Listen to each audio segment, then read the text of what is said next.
dans le prochain épisode de Demain nous appartient. Tandis que Sarah révèle toute la vérité à Karim, Jacques reprend contact avec Alex. De leur côté, Sandrine et Aurore viennent en aide à leurs enfants.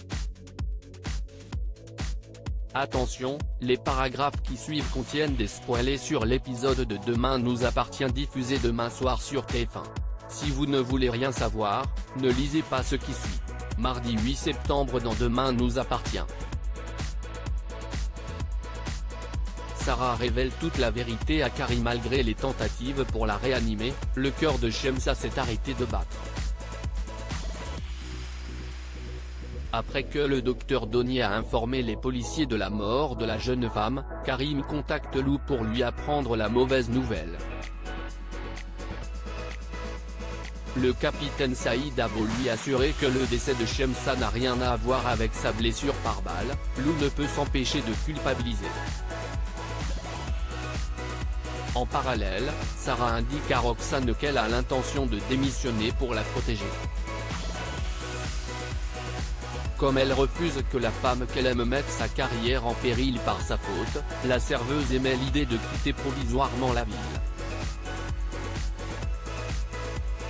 Cependant, Sarah ne veut pas la perdre et décide de dire toute la vérité à Karim dans l'espoir qu'il trouve une solution pour les aider. Malheureusement, au commissariat, Karim n'a pas le temps de l'écouter et lui annonce le décès de Shemsa. Souhaitant mettre la main sur le responsable, le policier se rend à l'hôpital et interroge Rémi.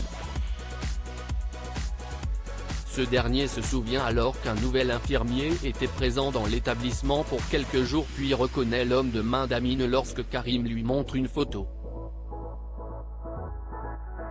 Afin de savoir où il se cache, Karim est déterminé à faire parler Eric. Ce dernier révèle finalement que le jeune homme se prénomme Jason puis donne l'adresse de son hôtel. Sans perdre un instant, Martin et Karim filent sur place et parviennent à l'arrêter. Au cours de son audition, Jason nie toutes les accusations des policiers, ce qui énerve Karim. Tandis que la situation dégénère, Martin ordonne à son collègue de rentrer chez lui. En fin de journée, Sarah débarque chez Karim pour prendre de ses nouvelles et profite d'être seule avec lui pour lui rapporter toute la vérité concernant Roxane. Jacques reprend contact avec Alex. Chloé et Céleste sont de retour à la maison. Alors que toute la famille discute de la nouvelle organisation à mettre en place, Alex les écoute tout en dissimulant de nombreuses canettes de bière dans son sac avant d'aller travailler. À la pause déjeuner, Alex et Bilal boivent l'apéro.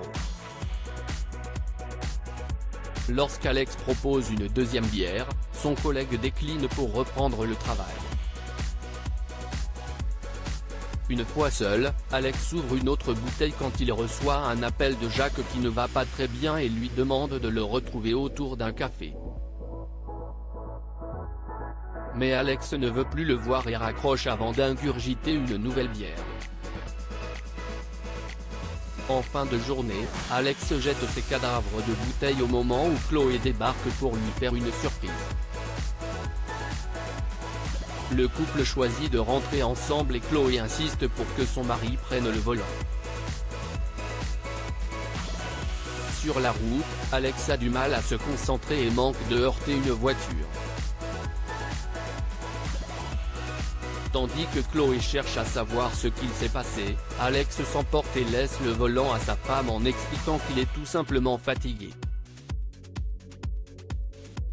Sandrine et Aurore viennent en aide à leurs enfants. Comme Sophia ne veut pas aller au lycée, Aurore se pose des questions et entend découvrir ce qu'elle lui cache. Dos au mur, l'adolescente raconte toute la vérité et fait jurer à sa mère de garder le secret. Plus tard, Arthur et Sandrine se rendent chez les Donnier afin d'aider Sophia. l'unique solution étant de retrouver la personne ayant publié la vidéo pour lui faire avouer devant tout le monde qu'il s'agit d'un fake. Aurore précise que le commissariat peut s'en charger à condition que Sophia et Arthur portent plainte. Puisque les adolescents excluent cette hypothèse, Aurore promet de se débrouiller.